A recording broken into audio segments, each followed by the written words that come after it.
Hello and welcome to Warcraft Daily for today, the 20th of December 2013. As always, you can help the show out by using the links in the description. So for today's news, we have Diablo 3 The Reaper of Souls, its release date, and how that might affect Warlords of Draenor.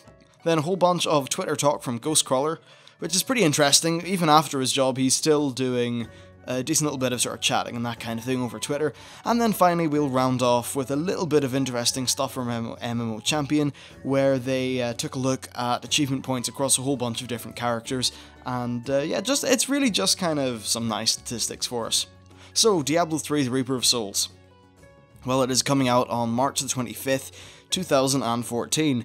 Now for the fun bit, it's going to cost $40 or €33, or unfortunately and really oddly, £33. That's, it's kind of a lot, and especially that whole direct 1-to-1 euro to pound conversion.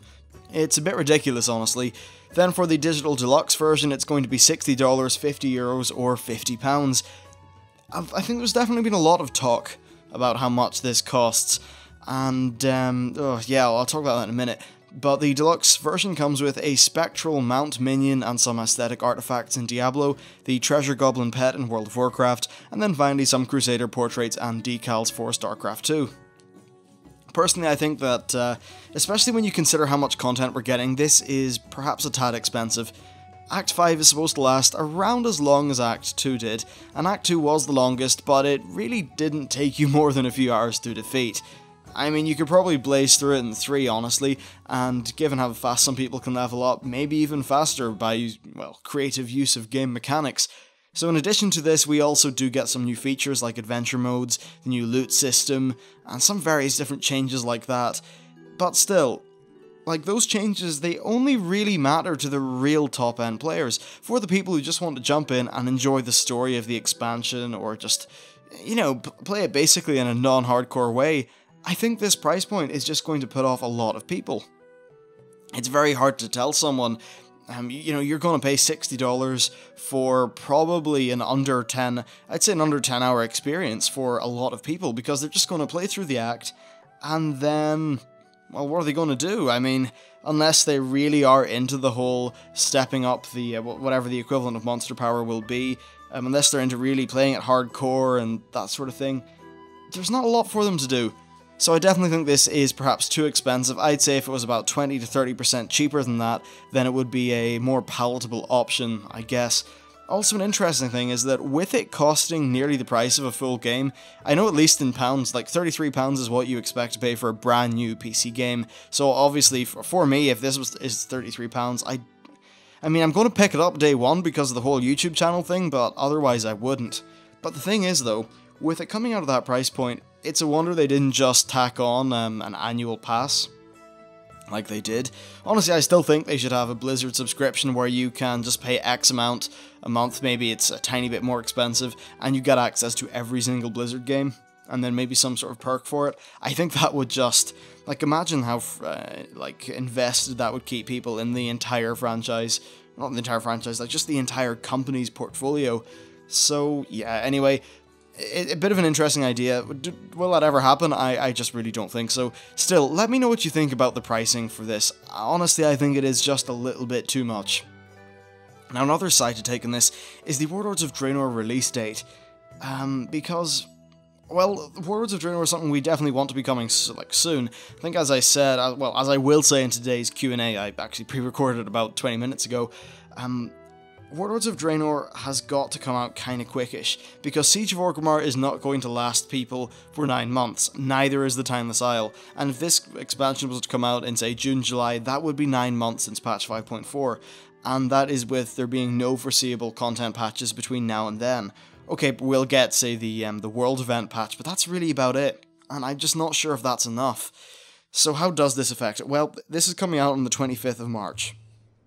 So, Reaper of Souls is coming out on the 25th of March, that is.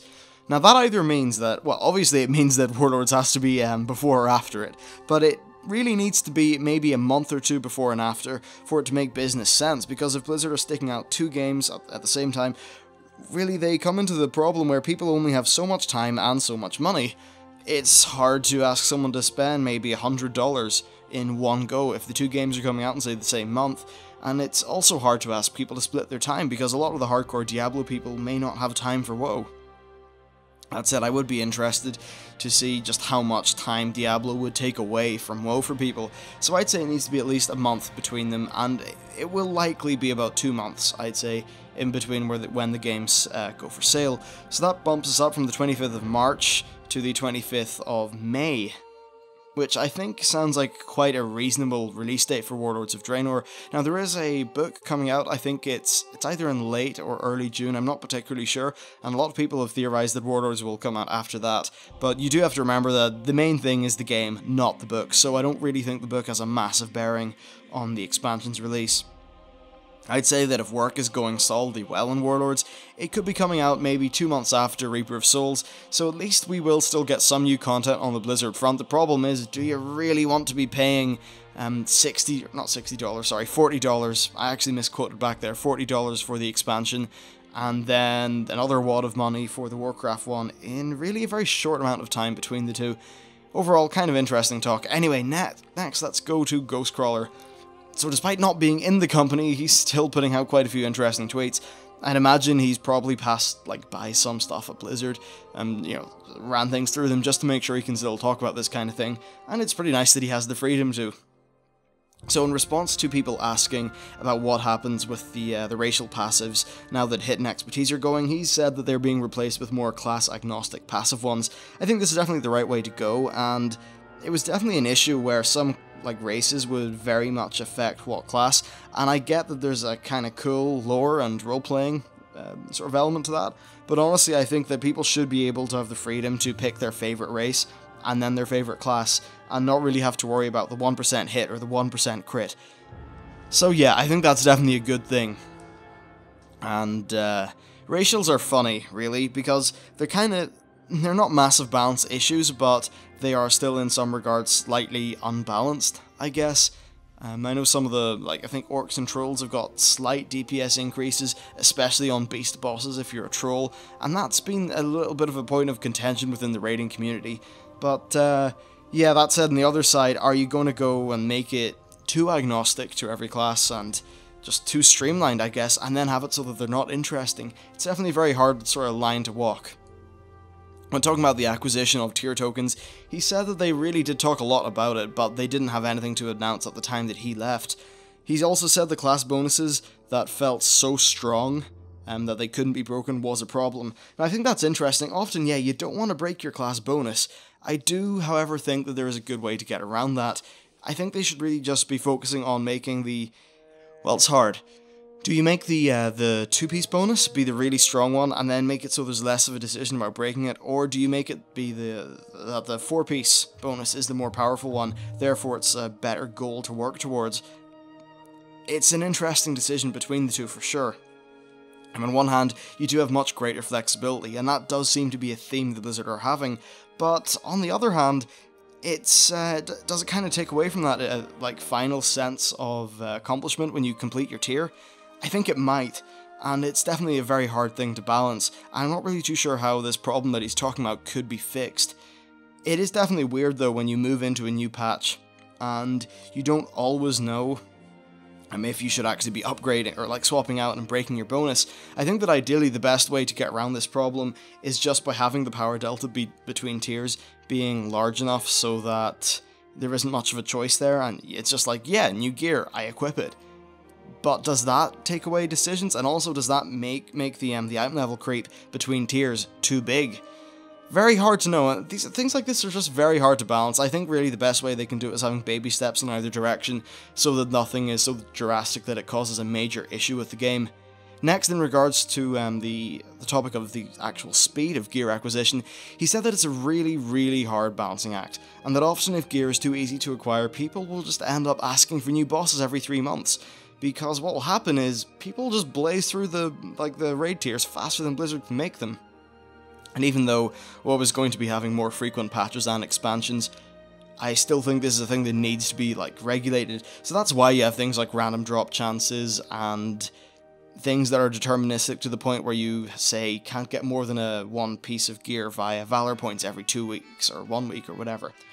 There's also the alt problem, And the thing is that if they make it so that a player can easily gear up 5 or 6 alts, then this means the people with 2 alts would just get totally burnt out instantly, and that is no fun. Being burnt out is not fun at all, and I think the majority of people are not the 5 or 6 alt group, they are the 2 alt group, maybe the 2 or 3. So I think that really Mists of Pandaria initially was too hard on alt people, because what it did was it just made it so the amount of dailies that needed to be done was just too damn much. The fucking daily count was too damn high. And that's fixed now because, well, I think really the Timeless Isles was there and the loot system in it. I don't think they'd ever go for a loot system that drastic in giving people epics. I think the main reason they did that is because they just wanted to absolutely cut the legs off the old dailies so that people could still do the old dailies for some of the cosmetic rewards, but they would never really have to for gear. And I think that's probably the best way they could have done it because the dailies were such a goddamn mess. Anyway, next, when talking about creating cities in-game, he said that buildings are handcrafted by the dungeon team, and that actually making the new cities in Cataclysm took the team, well, the relevant team at least, many months of work, which is kind of interesting. Prior to this, cities were completely fake. For example, in Stormwind there was actually 7 cathedrals, and they were basically just kind of like a Hollywood backlot. And then also the castle in Stormwind was just a skybox. It wasn't actually there, it wasn't a thing. And apparently one of the reasons that, say, Flyable Silvermoon isn't happening is because it just takes up too much time that would come away from Warlords time. I think another thing as well, Silvermoon City is a very complex place. It's fucking beautiful, I love the city. But it's very complex, and it is of course absolutely completely fake, and I'd say this would probably be the most resource intensive city, or at least one of them, to upgrade. So yeah, I know it's kind of sucky for those of you who are Blood Elves that really want to see Silvermoon upgraded, but I kind of think it's the right decision, at least for the time being. He also said that adding more dungeons is a challenge because adding more dungeons funnels like people into the 2 or 3 new ones really quickly, so what they need to do is have a steady drip of new dungeons. So I actually think personally that we're going to be getting more patches, more expansions and that kind of thing. But I really think on the more patches front, I think that they should be having patches that are adding dungeons a little bit more frequently. So perhaps, right now we have every 3 months there's a patch, and every second patch is a big raid patch, and then every other patch is it's like a smaller one. I think that perhaps in that smaller raid patch, then they could have a separate dungeon team because they have had staff increases. So right now, let's just say they have enough staff to pull off a Siege of Orgrimmar style raid. Well, how about they expand that dungeon team to the point where every other patch, so not the main raiding patch, they also are adding in a new dungeon. Or perhaps on the big raid patch, they're also adding in a new dungeon. But maybe more, maybe 2 or 3 new dungeons. And I think what's also very important is that these new dungeons, in terms of difficulty levels, I think the old ones and the new ones have to be roughly similar. And I know this is kind of hard to balance, but the problem is the funneling of people into a few different dungeons really just burns them out. So it's going to be very hard to get around that, because even if they do increase the item level rewards and difficulty from old dungeons to match the new ones, all that happens is that after about 2 or 3 patches, people are just tired of the old ones and they don't want to run them anymore. So I'd say perhaps they should just have a tier of classic dungeons. Well, not classic, I mean the launch dungeons, and then any new dungeons are added to a new tier which perhaps constantly gets more difficult. I think that might be a decent way to do it. Still, it's hard to know exactly what they should do. Anyway, let's round off today's show with a quick little thing about character achievement points. So I saw this on MMO Champion a few days ago and thought, well, if there's time when I just need a slot in a little segment, I'll put this in. It's talking about the average achievements, well, the actual achievement points for 2.5 million accounts across their main characters. And it's interesting, so the most common one is 6,700. Personally, I have 9,555 on my main, which is more than most, but really not that much.